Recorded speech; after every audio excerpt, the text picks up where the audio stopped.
Hello, welcome to the class of Advanced Stats and Econometrics. In today's lecture, we are going to discuss the remaining part of MANOVA. So, we have already discussed stage 1 and stage 2. In stage 3, we are going to begin with assumptions of ANOVA and MANOVA.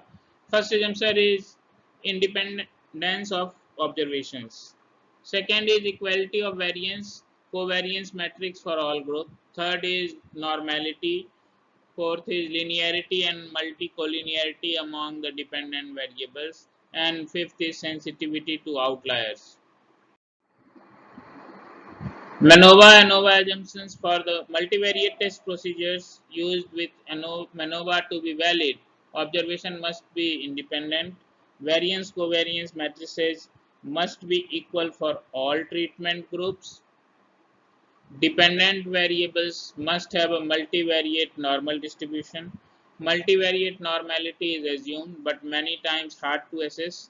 Univariate normality does not guarantee multivariate normality, but if all variables meet the univariate normality requirements, then departure from multivariate normality are inconsequential.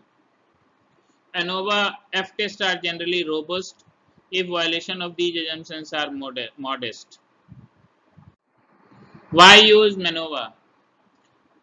Control experimental error rate. If you use many different ANOVA, then error rate will add, and ultimately you will have very large error rate. So test for difference between multiple dependent variable. If you are interested in knowing the difference between multiple dependent variables, and then you need to use MANOVA. Stage 4, estimation of MANOVA model and assessing overall fit. Selecting criteria for significance test. Assessing statistical power. So these are part of basically estimating the model and uh, assessing the overall fit. Criteria for statistical test, statistical measures. So we have Roy's greatest characteristic root, Wilks lambda, Pillai criteria, and Hotling trace. These are statistical measures. Then we have statistical powers. So how you are going to select statistical measures? Roy's greatest characteristic root or Roy GCR is more powerful test statistics if the researcher is confident that all the assumptions are strictly met and dependent measures are representative of a single dimension of effects. In a vast majority of the situation of all of the statistical measures provide similar conclusion. When faced with conflicting conditions, however, statistical measures can be selected that meet the situation faced by the researchers. MANOVA estimation. Four most widely used measures for assessing statistical significance between groups on dependent variables are Roy's greatest characteristic root, Wilks lambda, Pillai's criteria, Hotling's trace. In most situations, the results conclusion will be the same across all four measures, but in some unique instances, results will differ between the measures. MANOVA estimation. So, maintaining adequate statistical power is critical. Power in 0.80 range for the selected alpha level is acceptable. When the effect size is small, the researcher should use larger sample sizes per group to maintain acceptable level of statistical power. The general linear model (GLM) is widely used in testing ANOVA or MANOVA models. GLM is available on most statistical packages like SPSS and SAS. Interpretation of the MANOVA results is part of stage 5. So, interpret the effects of covariates if used, assess which dependent variable exhibited differences across group of each treatment, identify whether the group differs on a single dependent variable or the entire dependent variate. Assessing effects on the dependent variate.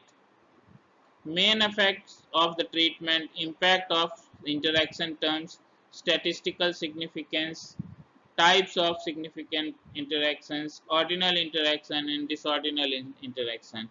So these are part of the interaction terms. These are part of the impact of the interaction terms. Interpreting covariate and interaction effects. When covariates are involved in a GLM model, analyze the model both with and without the covariate. If the covariate do not improve the statistical power or have no effect on the significance of the treatment effect, then they can be dropped from the final analysis.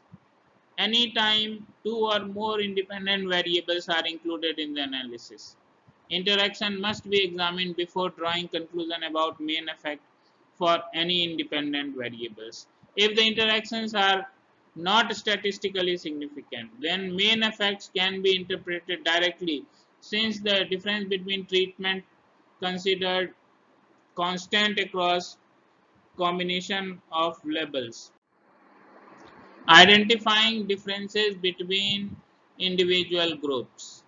One is post hoc method, other is a priori or a planned comparison.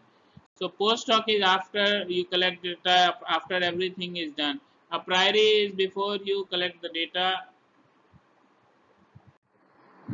So post hoc methods, there are five. One is Cephei, second is Tukey, is honestly significant difference, that is called HSD, and then third is Tukey's extension of Fisher's least significance difference, that is LSD, and fourth is Duncan's multiple branch test, fifth is Newman-Coles test. Validation of the results. Stage 6 is just the validation of the results. One is replication, use of covariates, assessing causation. So you can validate the result by looking at replication. You can basically try to do the same thing with a new data set and see whether the results are holding or not. That is replication. You can use covariate, and you can assess causation, whether one variable is the cause and other is the effect. So interpreting difference between individual groups. When the independent variable has more than two groups, two types of procedure can be used to isolate the source of difference. One is post hoc test, examines potential statistical differences among all possible combination of group means. Post hoc tests have limited power and thus are best suited to identify large effects.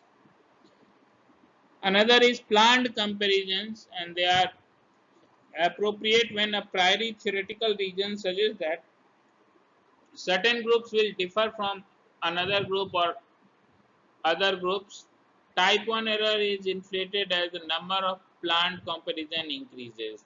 So in the a priori a priori test is used when you have theoretical regions which suggest that certain group will differ from other group or other groups. So in these cases, type 1 error is inflated as the number of planned comparison increases. So you are comparing pairwise or a set of variables and trying to see how they differ, where is the difference. And the reference for all this is a book, Multivariate Data Analysis, 8th edition. Publisher is Cengage Learning, and authors are here, Babin, Anderson, and Black. And that's it for today's class.